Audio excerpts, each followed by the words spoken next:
evidence uh, design process. So I always emphasize the environment, stress, health, student learning, and community impact. In the long term, how it is impact on the community. And so I emphasize the value, like there are 5 values which I really want to share.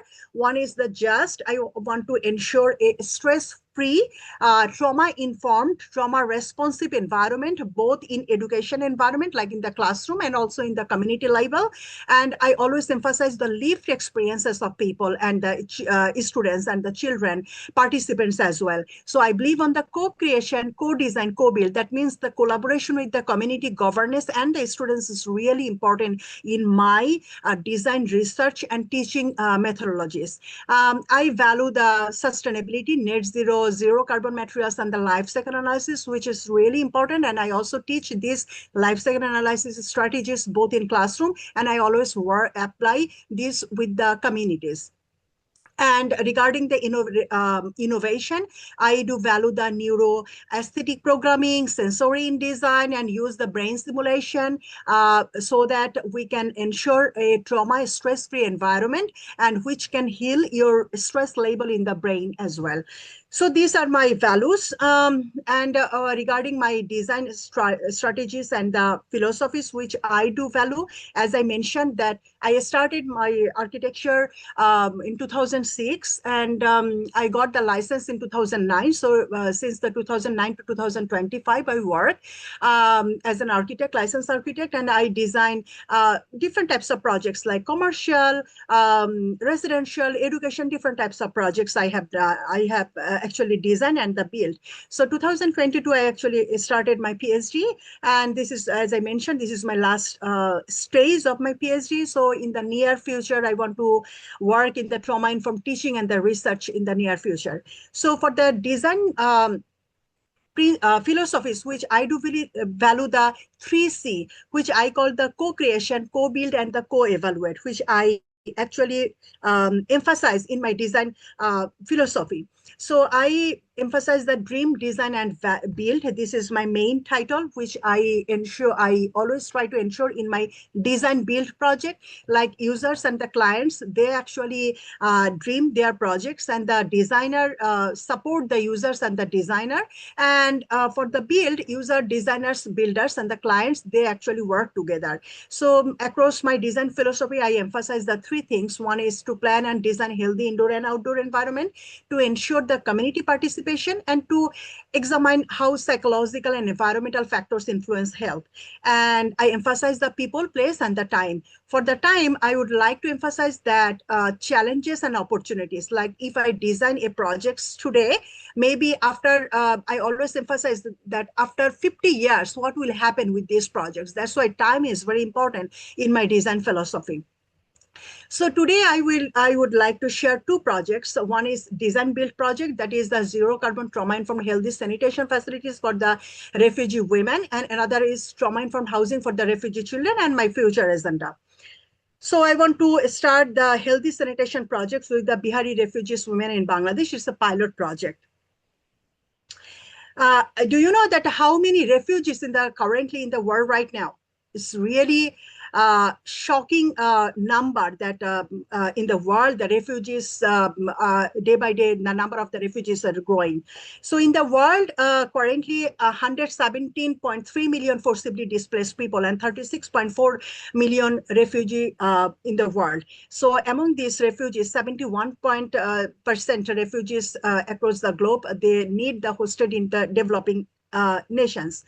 So most of the refugees are currently hosting in the Iran, Turkey, Germany, and many other countries you can see in the diagram. And also the Bangladesh is one of the top refugee hosting countries. Most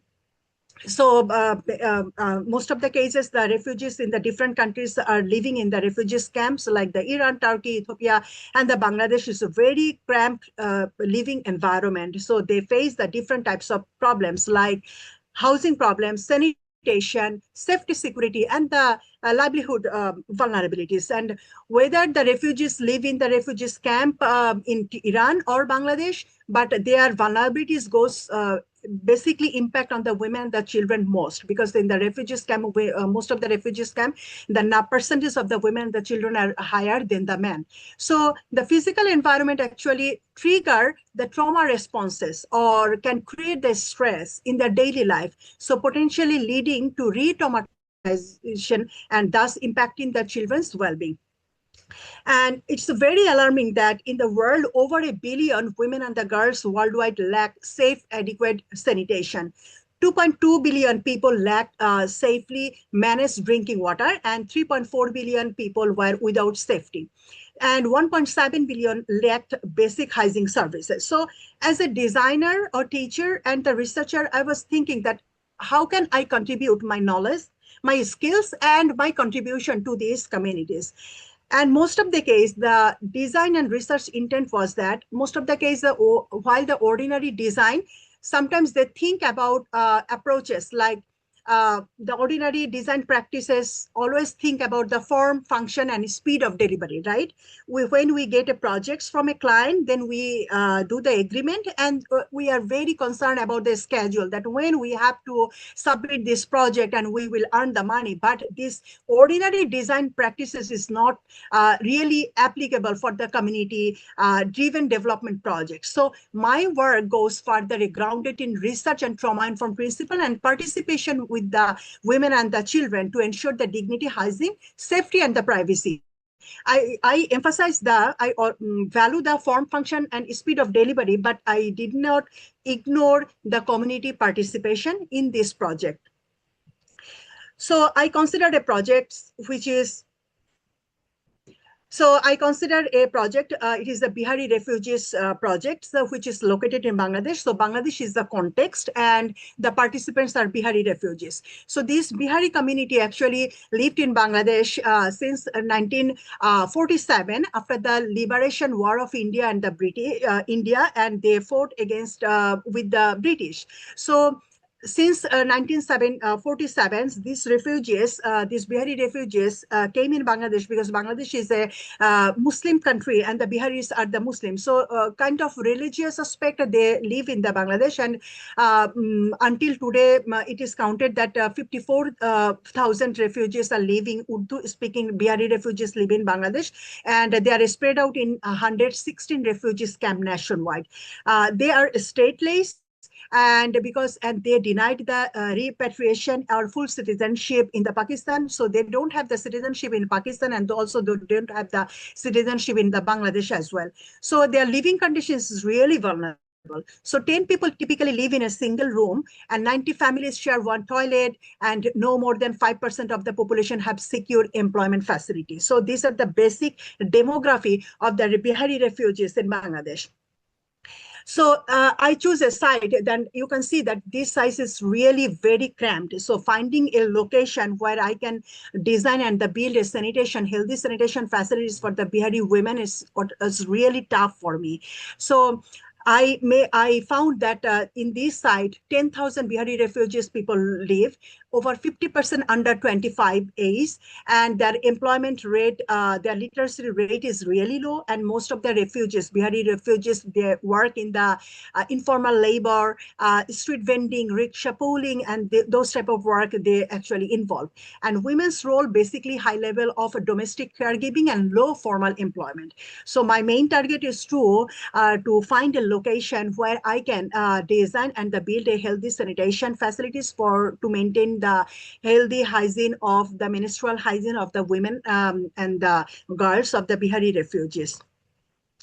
So how I started the work, I first adopted a design methodology. So it was the 5 structured methodologies. One is observation to empathy, site survey, and the feasibility. And then it was the identify sanitation related vulnerabilities, then co-produce, co-design, toilet design model, delivery framework, and install existing camp, the toilet. And finally, I did the post-occupancy evaluation. So these were the design methodologies which I applied to work with these Bihari refugees. So in the first, it was a site survey. You can see a children that I hold a hand of my son. He was 6 years old. So during the COVID, I first started to explore how the refugees, Bihari refugees, live in their camp. It was a non-participant observation. And do you know why actually I adopted this non-participant observation?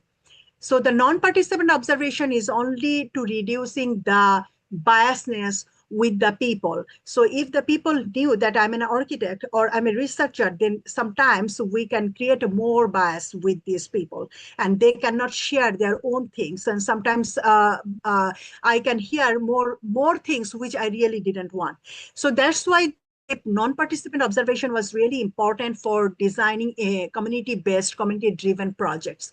So listening, seeing, and understanding without any biases. That was the main theme of this non-participant observation.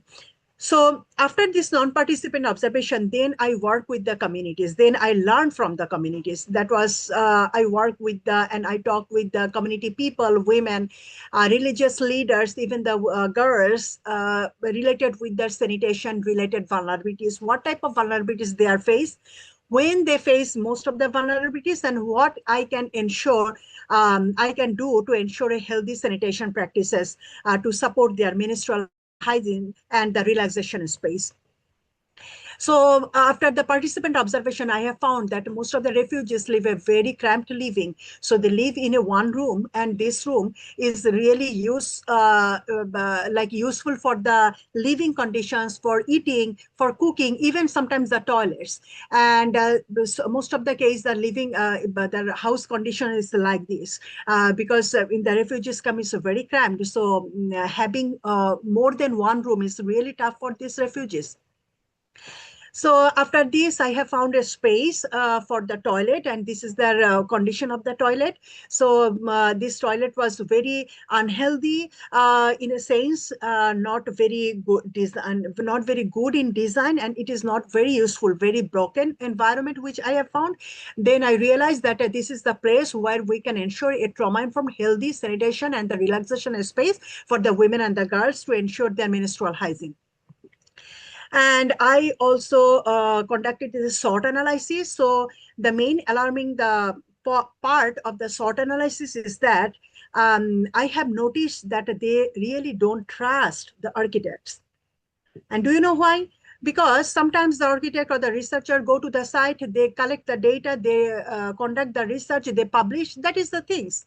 And the architects do the projects, and sometimes they forget about the communities. So that's why they don't trust the architects or the designers. So they think that they will come for their own purposes, and they will forget the community for the long term. So that was the threat which I have found after doing this SWOT analysis. And the most opportunity was that the people are very active in their community, so they can support in my design, they can support in the construction. That was the opportunities.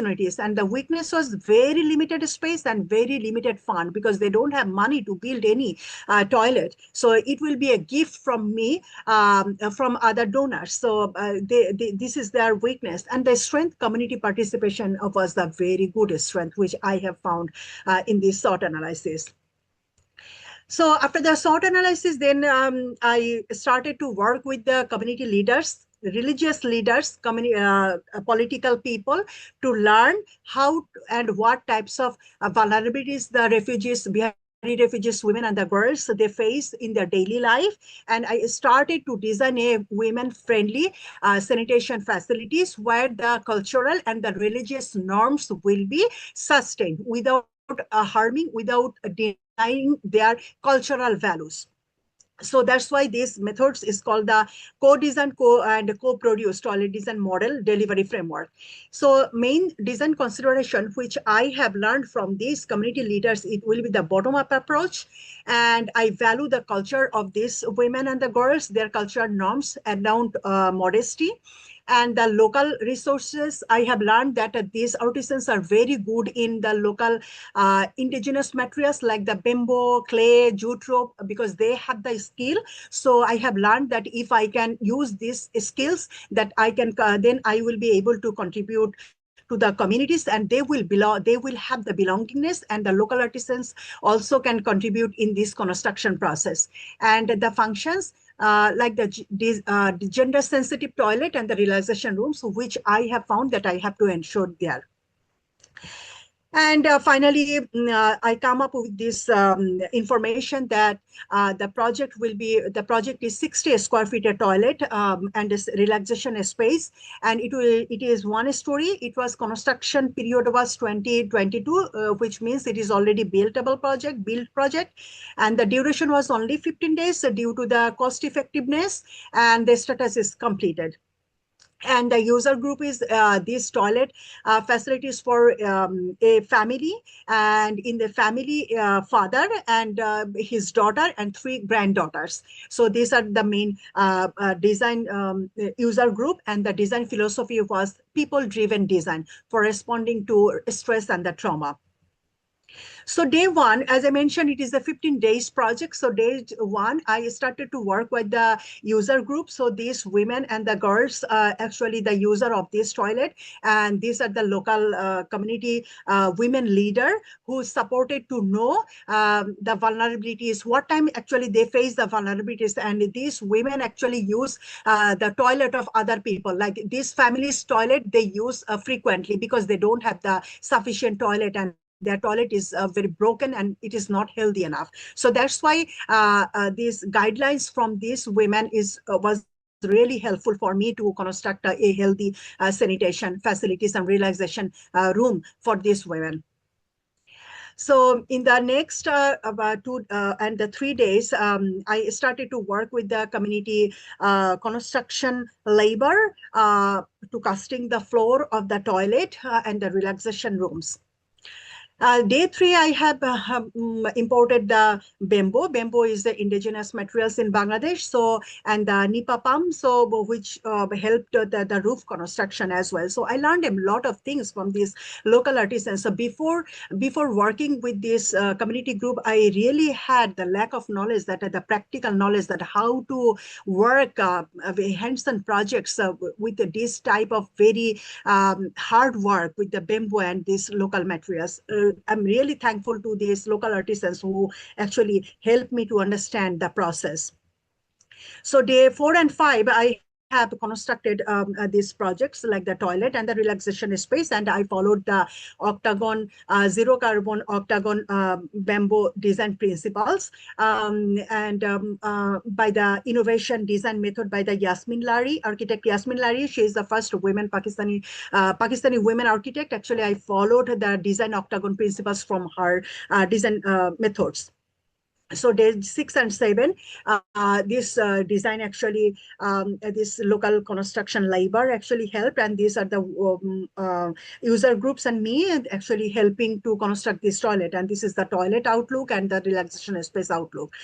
And the local artisans who helped to construct the roof, and we always use for the drainage system of the rainwater. We make a slope, maintain a slope to ensure the drainage of the rainwater.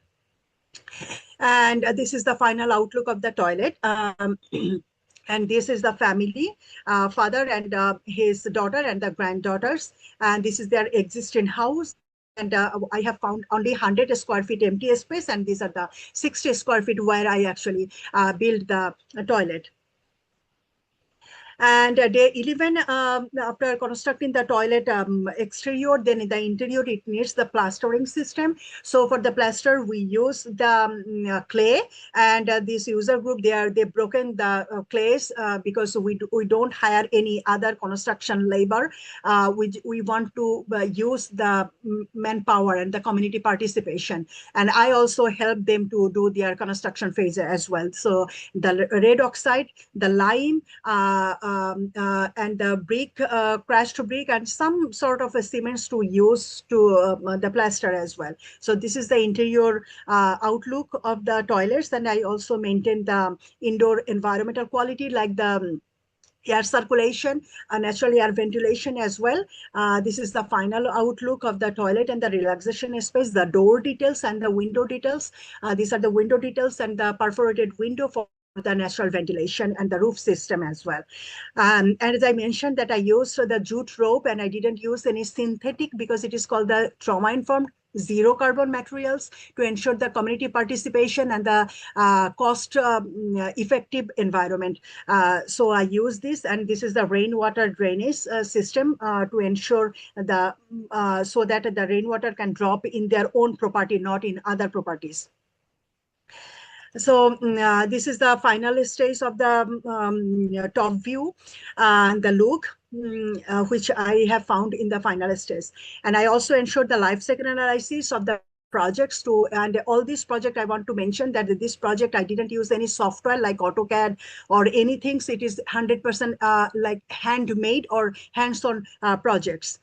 And after doing the life cycle analysis, I have found that I reduced the cost like $7.32 per square feet. On the other hand, if I did this project in the RCC building, like reinforcement cement concrete building, then it could, the price was high. The per square feet was $16.47. So by using this bamboo, the cost I reduced. And these are the amazing students who actually helped me and they supported in these projects. So they volunteered in these projects. The students in the Premier University Architecture Department. And I want to mention that I really didn't want to work by myself alone. I wanted to help students to get the real practical experiences and the volunteering experiences so that they can learn more. So most of the students are the fourth year, third year, and the second year students in the architecture department, Premier University. And they also got the certification from the donors. So these certifications also help there in the professional life as well. So as a teacher, I do value the students' participation, students' professional development. That was my main goal, to help students, to include students. And after doing the people like post occupancy evaluation, I have found that it is 100% people participated project, ensure the environmental friendliness. So because it is zero carbon, affordable, and healthy, and the dignity, I have ensured. So I started to work from the design methodologies. Then I designed, then I constructed with the support local artisans and students. And then I did the life cycle analysis and the post-occupancy evaluation. So these steps actually help to see the scenario of a project and what will happen in the next 5 or 10 years. So that was the goal of this project. And this is my one project. Are you all with me? Because I'm going very fast. Okay. So this is the first project which I shared with you all. So the next project, if you want to ask me any question, please put your question in the bucket, so then you can ask me in the later of this presentation. So my next project will go trauma-informed housing design, trauma-informed built environment, the role of indoor and outdoor environmental quality in children's health and well-being. That is my main project, the second project. So this project actually derived from my dissertation. And it is already published a project. So if you search this project, the trauma-informed housing, in the Google Scholar, you will find this. So for the research, like the trauma-informed design research, what actually I do? So for the research philosophy, which I do value, like the people-place connection, that is my main philosophy, which I explore. So for people-place connection, I emphasize the people and the environment. Under the people, the age, gender, and culture. And under the environment, micro, meso, and the exo environment. And I always see if the people and the environment connect very easily, that means fit, which is called the yes, that means I ensure the well-being. If it doesn't fit, then I cannot ensure the well-being, that means ill-being. So it would be design, build, natural environment interaction, people-place relationship, human environment interactions, governance, community, and power relation. These are the main things that I always ensure in my design philosophy.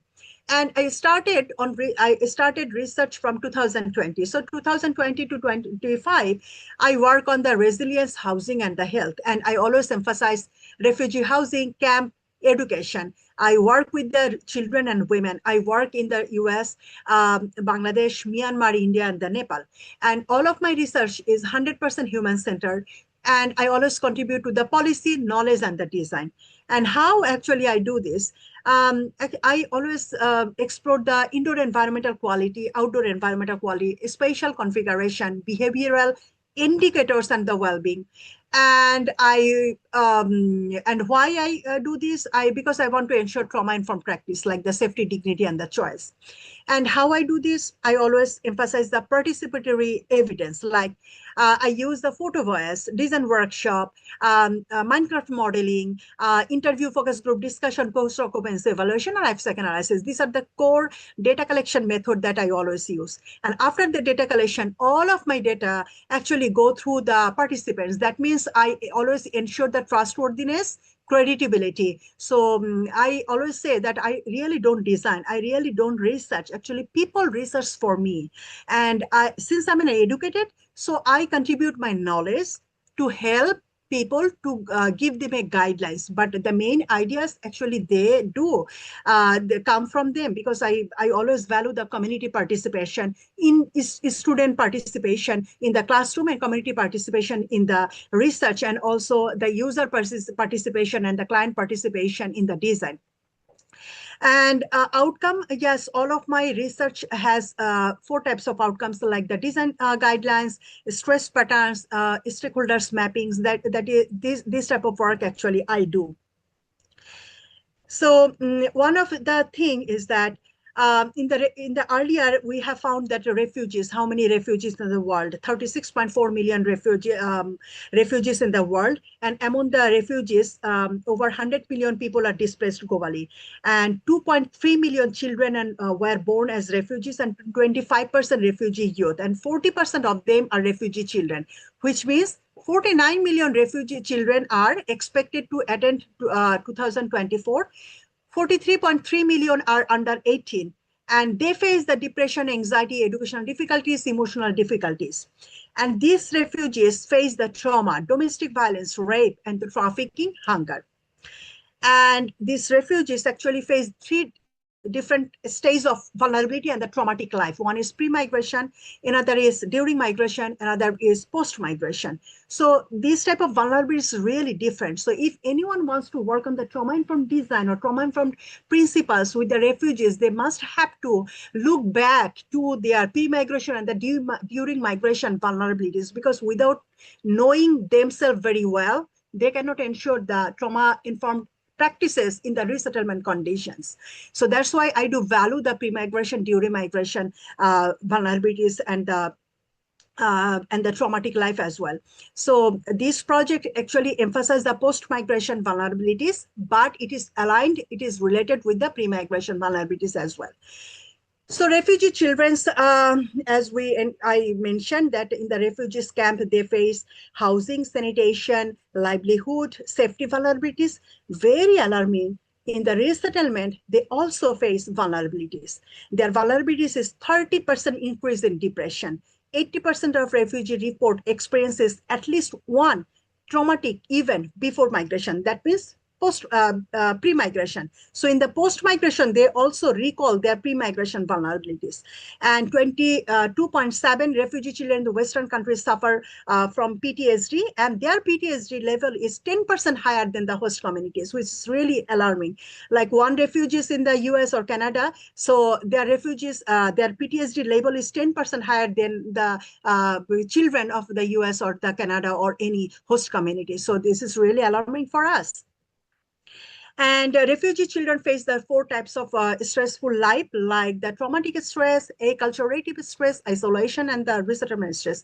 I think many of you thinking that why this diagram is very chaotic, why not it is not very linear and the nice one. The main reason is that their traumatic and the stressful life is interconnected and they overlap. So I cannot make a very straightforward diagram to show that how nice their stress level. Their stress level is really overlapped with each other. For example, like resettlement stress, it is related with the isolation.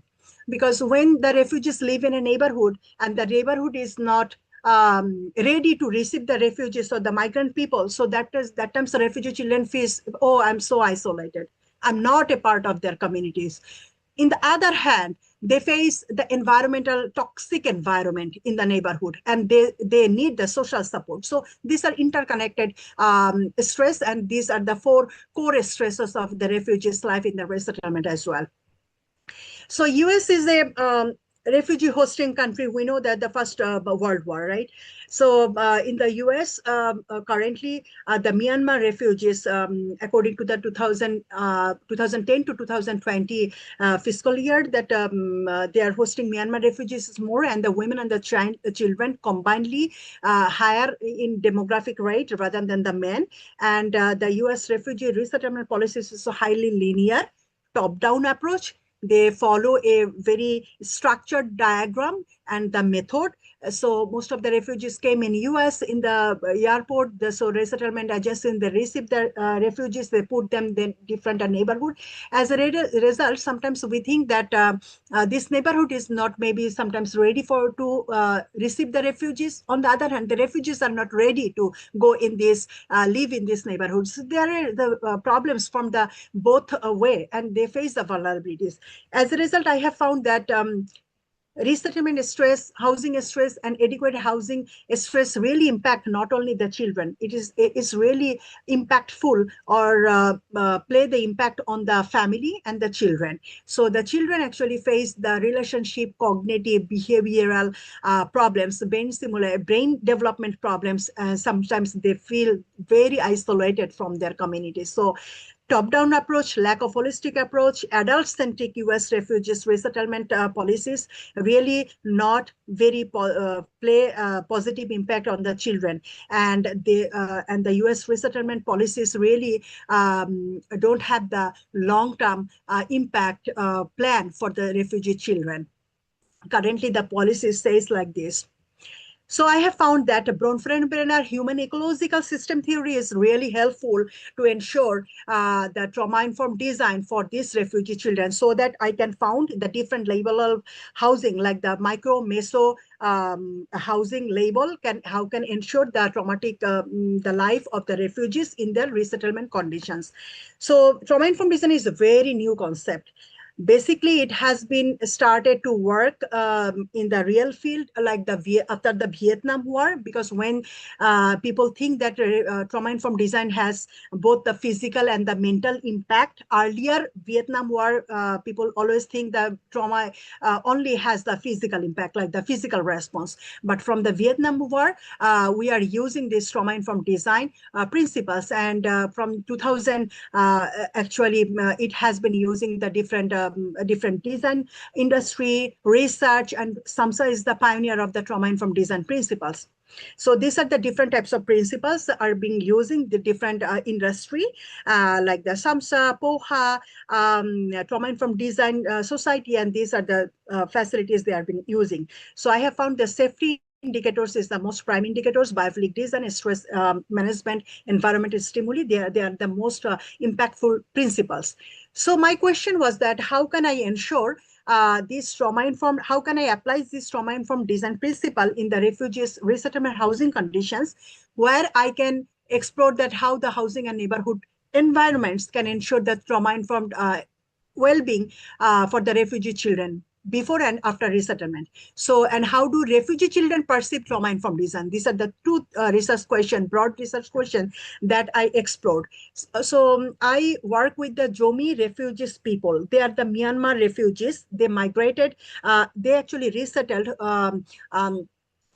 in US since 1970 through the Malaysia. Malaysia was their transitional housing environment. So after passing 10 to 12 years in Malaysia, they got the resettlement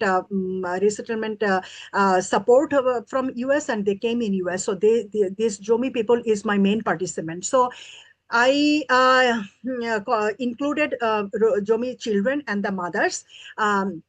they actually participated in the photo voice Minecraft modeling design workshop, and for focus group discussion. And this and all of my data actually go through the reflexive the thematic analysis and the data validity, definitely the peer debriefing and the member checking.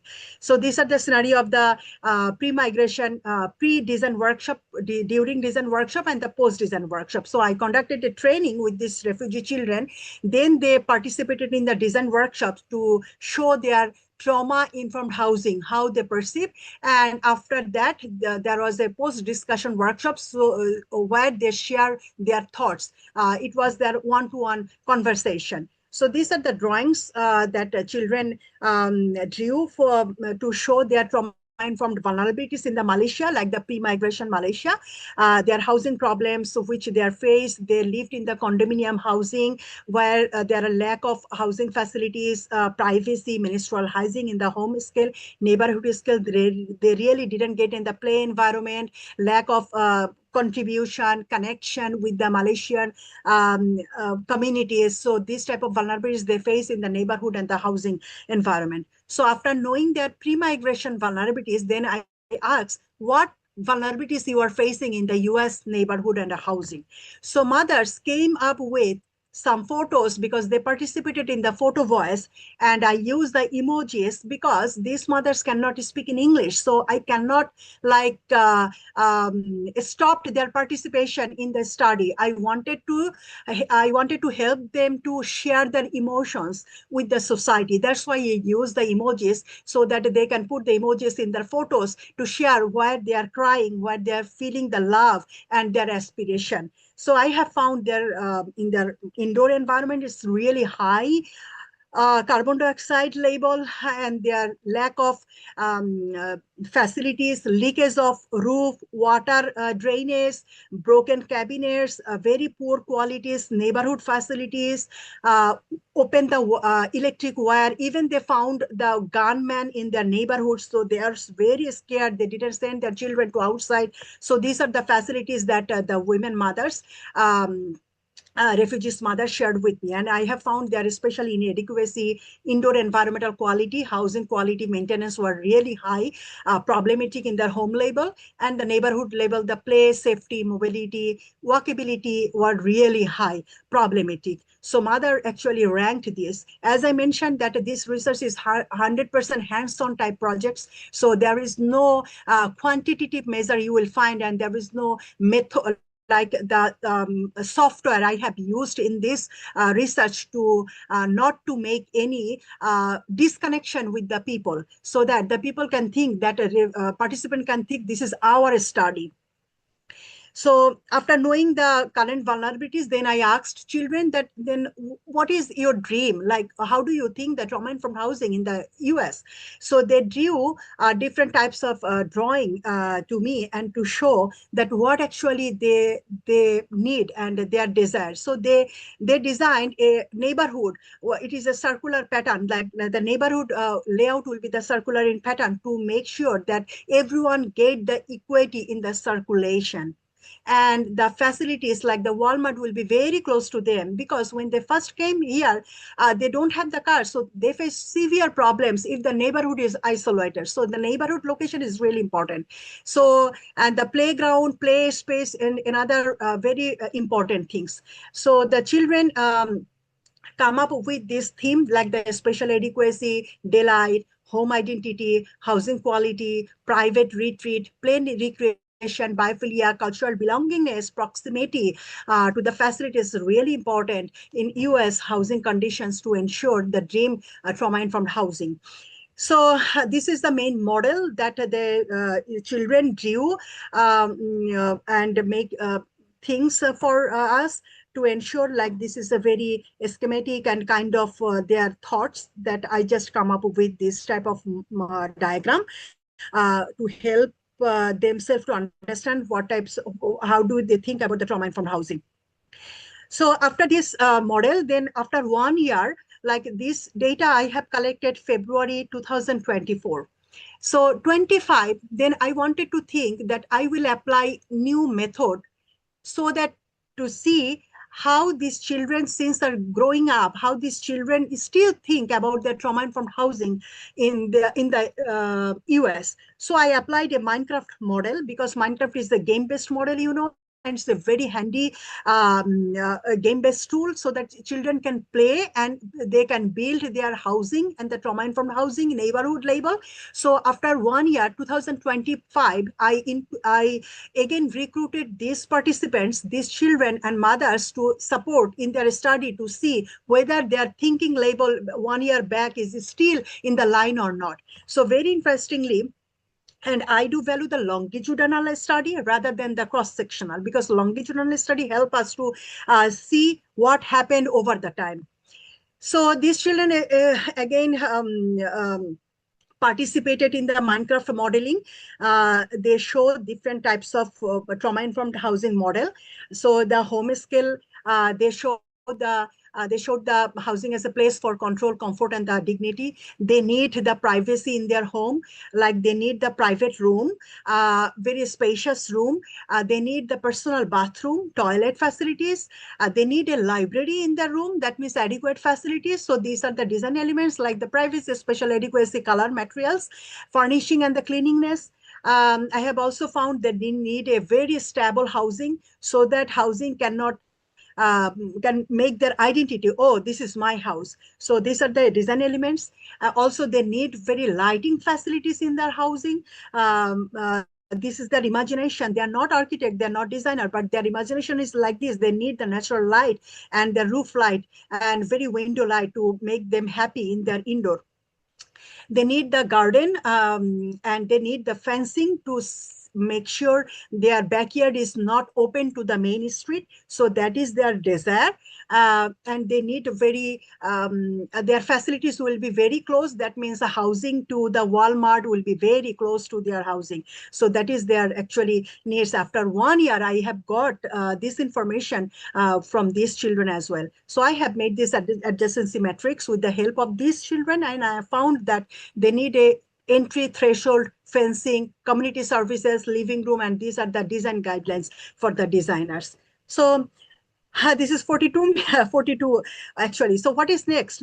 My next is that I want to do this design in the brain simulation, like how the different labels of the environment can impact the children's brain. So I want to apply the biometric data. I want to measure the biometric data with these children to see how their brain development, like the amygdala, prefrontal cortex, can help to ensure the different environmental label can impact in their amygdala or prefrontal cortex or the hippocampus. This is my next goal. That I wanted to do.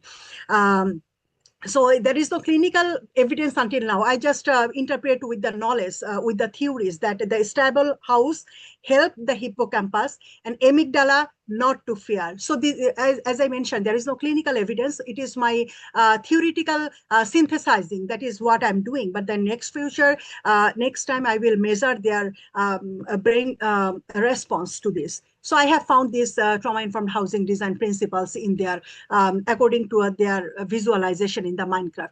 So before I close, a few questions. How can we bring children's voice in our design studios? How are design studios method truly capturing lived experiences, and what would happen if participatory tools like Minecraft become part of our design studios? And that's all. Thank you.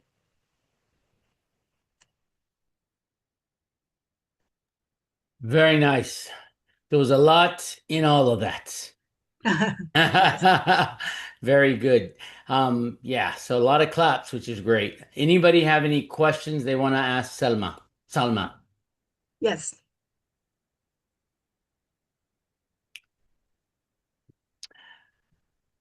Okay. Nice job. Oh, Janet Rose, you are here? Fantastic, right? So maybe you're muted. Hello, Yeah. Salma. I just wanted to say thank you so much. It was really, really, really wonderful to see your work. Um, I have a question about the first project that you showed with the toilets. Yeah. I love the sustainability component. I love that you said that you didn't use AutoCAD or any other Yes. digital making tools.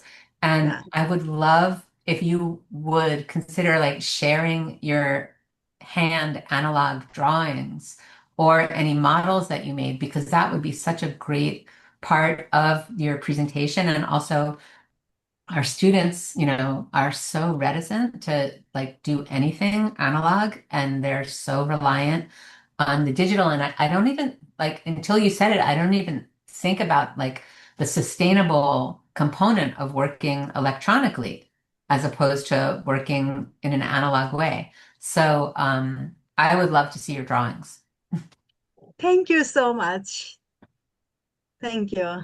I would like to share one thing. Like, as I mentioned, I'm a certified trauma informed design practitioner, bronze label. I have got this certification. Like, one of the mentor is here, like Janet.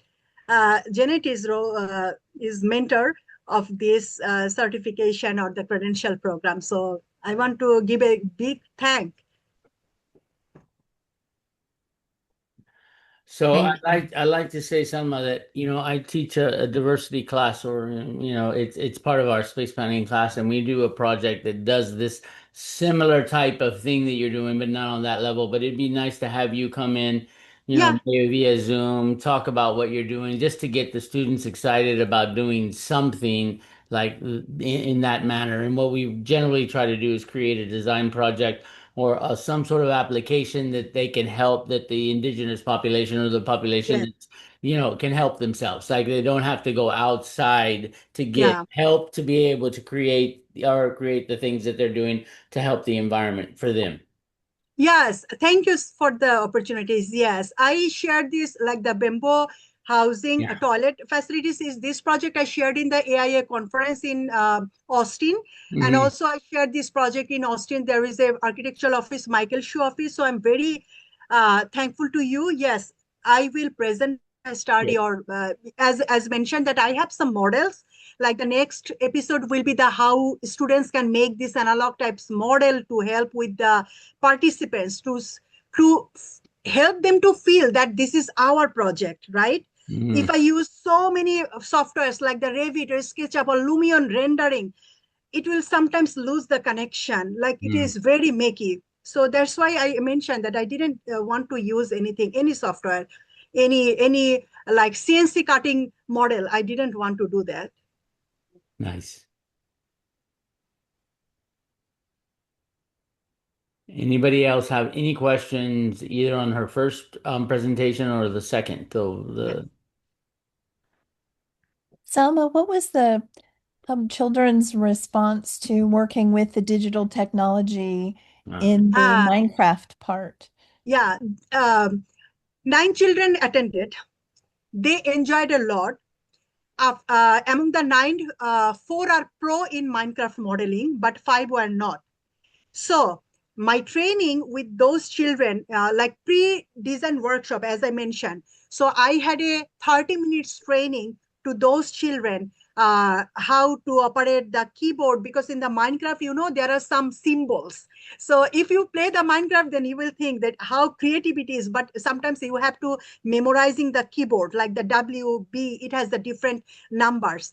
So the 5 children were not so pro, but the training that helped the children, and they enjoyed a lot, because as I mentioned, all of my research and design, I went through the post design workshop. That means that time they shared their emotions with me.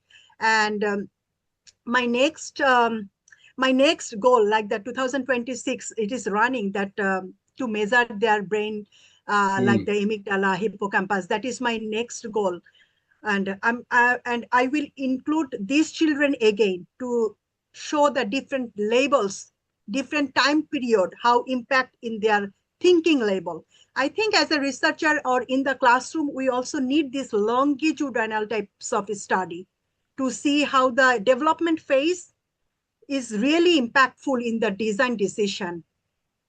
I'd be very curious as well, especially as these children are learning modeling tools Yes, yes, themselves yes. to ask some questions in your longitudinal study about how that impacted their ability to impact their own space later Yes, on, because you're sort of embedding some tools Mhm. that will allow them to think about their own agency in creating space. I'm curious about that. Yes, when they played the Minecraft, then they think, oh, this is my house, and they feel that we need a porch, because this porch and a garage. Can you think that this garage and porch can ensure their identity? So we think a garage is simple garage, but to them, a porch means a identity. A shoe, a space in front of their main door can ensure their dignity. So when they design the model by the Minecraft, they're like this type of tool really empowered them. That was my goal, to advocacy and empower these children, to bring them in the mainstream of the design. So I am hoping to conduct a workshop in the classroom, like in the OU or my future employment. So to bring these children in the university to work with the designer. Oh, Nope, we got her frozen. exactly 1 hour. Is that? You think that had something? No, no, she's Oh back. no, there she is. You froze for a moment. Okay. Very nice. Can I just ask a question? I have no idea where everybody is. I Oh, don't even know how I got the invite to this. okay. So Um, I sent it out to everybody. so So through via IDEC, yes. is that okay? I was on the South Regional, I'm the chair for the South Regional community, and so we get the emails for almost everybody. They're starting to Okay. limit us just to the South, but in the past had given us to every region and Okay, because I saw Barbara, but she's left now and she's in New York and I'm at Pratt. right. Um, So but I don't know where everybody is. I send it out to everybody. Okay, Oh, that's also, awesome. it comes out on IDEC News now. It was a little struggle in the beginning to get them to post it up because they didn't have it quite. I don't know. Now we're pretty regular. We send out a lineup schedule for the whole season or for the whole semester, and they post it up as the month goes on. So Mhm. there's Because because my question like is to Selma, like how did you get this built? You know, the toilet, because I did a project with my graduate students last year that was amazing. We actually just presented it at the UN Mhm. on Oh, Wednesday. really? Um, not to the UN, but the event was at the UN. Mhm. And it's on display in Port Authority in New York right now as part of this group that's called the New York 11 Plus. But Yeah. it could totally get built and it's for refugee camps and it's communal Oh. space. Mhm. And so I'm really curious to know like how did you get your toilet built? And are you going to build more for Yes. other communities? And Yes. how do you go about that? Wow. So 2022, I have shared, like 2022, I have designed and built. Then I come in US for PhD. So now my PhD is wrapping up very soon, like the July. So my main vision is to ensure design and the build this toilet across US, sorry, across the world. Like I will go back and forth in Bangladesh and other refugees camp, because I work in the India, I work in the Nepal, and Wow. now I'm working with the Myanmar refugees. So I will do these projects across the globe. So my in the refugees camp. So if you have any opportunities, feel free to. Yeah, I'm very interested in I'll collaboration. reach out to you. Yeah, Fantastic. please. And I Thank you follow so much. I It's so follow the inspiring. Exciting. and Yes. I follow the UNICEF Child Friendly Space Initiative. They actually work the child friendly space for the refugees children across the globe. So my main intention to work with the UN, because they work for the children, right? They spread out this system, this design methodologies, because the design methodology is really important. So so I want to work with this type of projects across the globe. Awesome. Thank you so much. Thank you. Thank you, Thank you. Gonna Salma. head out. That was Take care. fantastic. All of it was fantastic. A lot, but fantastic. Yeah, I'm yeah, glad we got it in there. I guess this yeah. marks sort of the end of our session. I do appreciate everybody. attending this event, and hopefully we can get a whole slew of groups and a whole bunch of different projects coming. Everybody Yeah. have such a nice day. Thanks all. Thank Thank you. you. Thank Thank you, you. everyone, for your time. Thank you. Thank you. Good luck in July. Yeah, July. Yeah, all right. Nice. Yeah, Take it's a care. tough time. Thank you all. We got to run. Yeah. Hi, Laura. Do you have any question? Oh my God. Hello. Hi, how are you? It's good to see Good. you. I enjoyed that tremendously. I appreciate it, and I'll be in hopefully be in touch. Yeah. Thank you. Thank you. Thank you. Mhm. Okay, we are down. Yeah. You take care. Have a great Yeah. day. Bye-bye. Thank you. Bye-bye.